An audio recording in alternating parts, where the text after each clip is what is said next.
kitab Habakuk pasal pertama ayat yang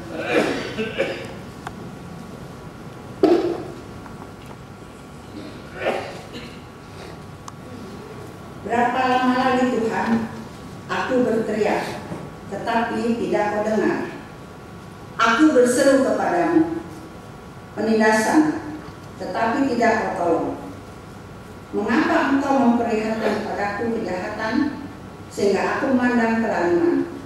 Ya, aniaya dan kekerasan ada depan mataku. Perbantahan dan pertikaian terjadi. Itulah sebabnya hukum kehilangan kekuatannya dan tidak pernah muncul keadilan.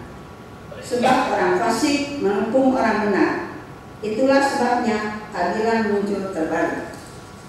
Dilanjutkan dengan pasal 2 ayat yang pertama.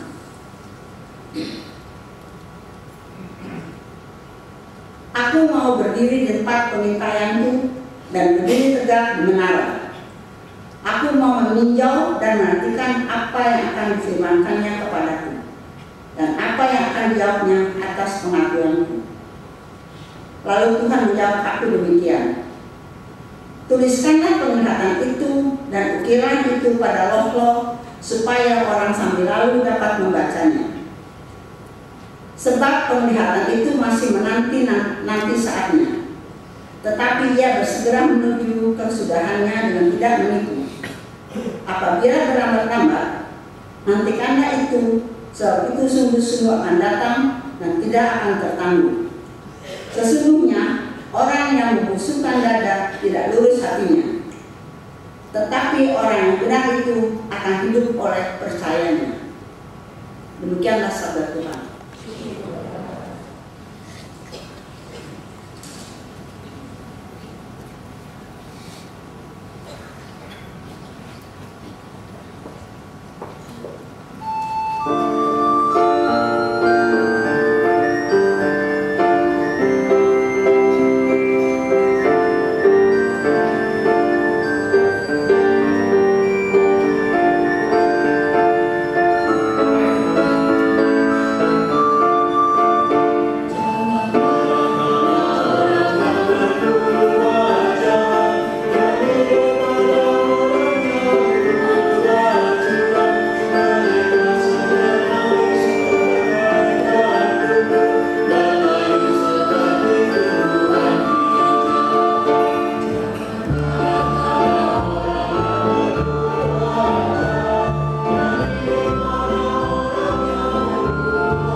Pembacaan kitab 2 Timotius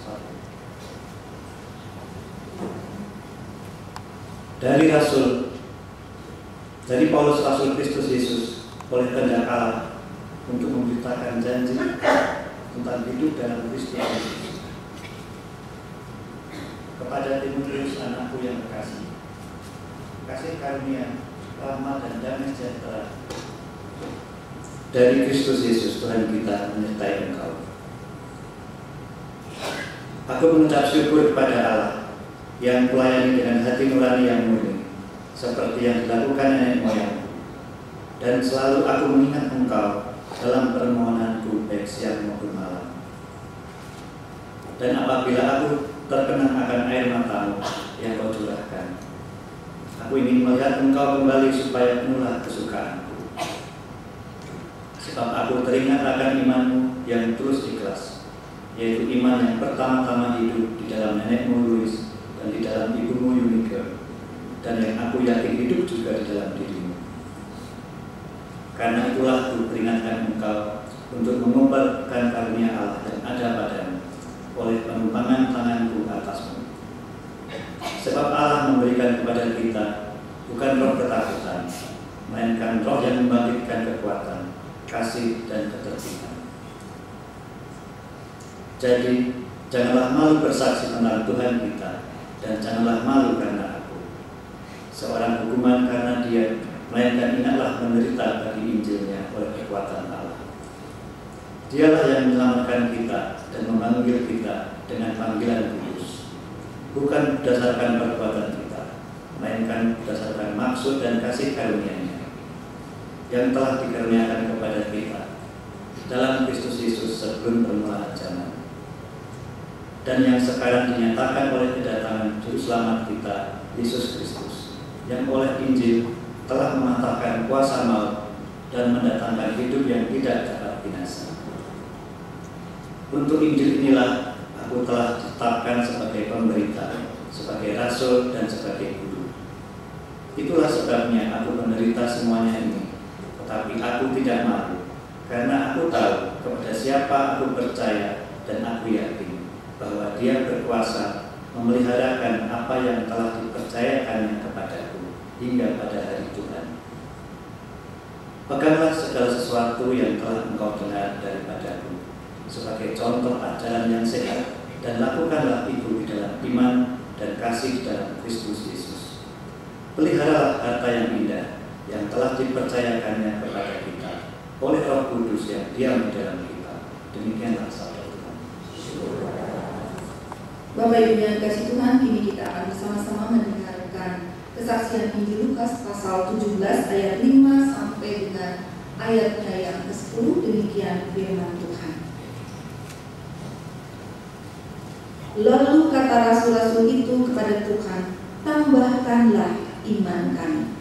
Jawab Tuhan, kalau sekiranya kamu mempunyai iman sebesar biji sesawi saja, kamu dapat berkata kepada pohon ara ini, terbantullah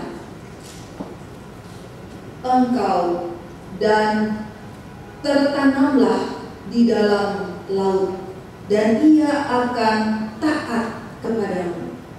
Siapa di antara kamu yang mempunyai seorang hamba yang membajak atau menggembalakan ternak baginya, akan berkata kepada hamba itu setelah ia pulang dari ladang, mari segera makan? Bukankah sebaliknya ia akan berkata kepada hamba itu, sediakanlah makananku, ikatlah pinggangmu, dan layanilah aku sampai selesai aku makan dan minum, dan sesudah itu engkau boleh makan dan minum. Adakah ia berterima kasih kepada hamba itu karena hamba itu telah melakukan apa yang ditugaskan kepadanya? Demikian jugalah kamu, apabila kamu telah melakukan segala sesuatu yang ditugaskan kepadamu, hendaklah kamu berkata, kami ini adalah hamba-hamba yang tidak berguna. Kami hanya melakukan apa yang kami harus lakukan. Yang berbahagia